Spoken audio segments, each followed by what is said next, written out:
Perkenalkan, nama saya Natasha, kelas 11 TKJ3. Di sini saya akan menceritakan masa berburu, meramu, dan mengenal api. Yang pertama, masa berburu dan meramu. Masa berburu dan meramu memiliki dua tingkat, yaitu tingkat sederhana dan tingkat lanjut. Masa berburu dan meramu tingkat sederhana terjadi pada zaman Paleolitikum. Manusia yang hidup pada zaman ini yaitu Meganthropus paleojavanicus, Pithecanthropus, dan Homo wajachensis. Manusia yang hidup pada zaman ini sangat sederhana dan sangat bergantung kepada alam. Pelatihan juga sangat diperlukan karena berguna untuk menunjang kegiatan berburu. Berikut ini adalah hasil kebudayaan masa berburu dan meramu tingkat sederhana, yaitu 1. Kapal perimbas. Kapal perimbas adalah sebuah alat yang terbuat dari batu yang bentuknya seperti kapak. Kapal perimbas digunakan dengan cara digenggam karena tidak memiliki tangkai. Kapal perimbas ditemukan di Pacitan, Sukabumi, Lahat Sumatera, Bengkulu, Bali, dan Flores. Yang kedua, kapal peneta. Kapal peneta bentuknya lebih besar daripada kapal perimbas. Kapal peneta digunakan untuk menebang pohon, membelah kayu, memotong benda lainnya. Kapal peneta ditemukan hampir di seluruh wilayah Nusantara. Yang ketiga, kapal genggam. Kapal genggam bentuknya lebih kecil daripada kapal perimbas dan kapal peneta. Kapal genggam sesuai namanya digunakan dengan cara digenggam bagian ujungnya yang lebih kecil. Kapal genggam ditemukan di hampir seluruh wilayah Nusantara. Yang keempat, pahat genggam. Pahat genggam bentuknya lebih kecil daripada kapal genggam. Pahat genggam diduga untuk menggemburkan tanah guna mencari umbi-umbian. Yang kedua, masa berburu dan meramu tingkat lanjut. Masa berburu dan meramu tingkat lanjut terjadi pada zaman Mesolitikum. Manusia yang hidup pada zaman ini berjenis Australomelanosoid dan Mongoloid. Manusia yang hidup pada zaman ini, mereka mengonsumsi ikan, kerang, siput, dan sebagainya. Mereka juga tinggal di tepi pantai ataupun di dalam gua-gua.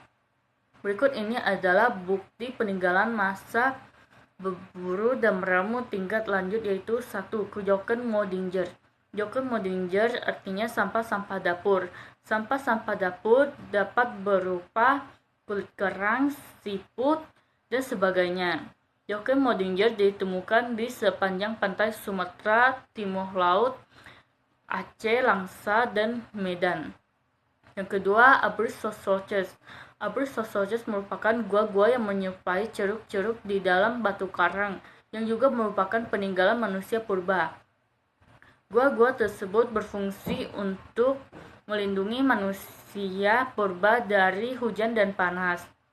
Berikut ini adalah peralatan yang ditemukan di dalam Abruzos, yaitu alat-alat dari batu berupa ujung panah atau flake, lalu batu-batu penggiring, kemudian kapak-kapak yang sudah dihaluskan, lalu alat-alat dari tulang seperti tanduk rusa, kemudian alat-alat dari logam seperti perunggu dan besi, dan juga ditemukan tulang berulang manusia yang berjenis Papua melanosoid dan juga tulang binatang lainnya. Lalu di dalam Abruzos ditemukan lukisan-lukisan, yaitu 1. Lukisan babi rusa yang digambarkan sedang melompat dengan panah di bagian jantungnya. Lukisan tersebut menggambarkan harapan mereka untuk berhasil membunuh binatang itu. Yang kedua, lukisan cap-cap tangan yang digambarkan dengan cara merentangkan jari-jari di dinding gua ataupun batu karang, kemudian ditaburi dengan cap berwarna merah. Lukisan tersebut ditemukan di Gua Leang-Leang, Sulawesi. Lalu peralatan yang ada di dalam masa berburu dan meramu tingkat lanjut, yaitu 1. Kapal genggam Sumatralit. Kapal genggam Sumatralit biasa disebut sebagai semetralit saja. Kapak genggam semetralit digunakan dengan cara digenggam karena masih belum memiliki tangkai. Kapak genggam semetralit bentuknya lebih halus daripada kapak perimbas.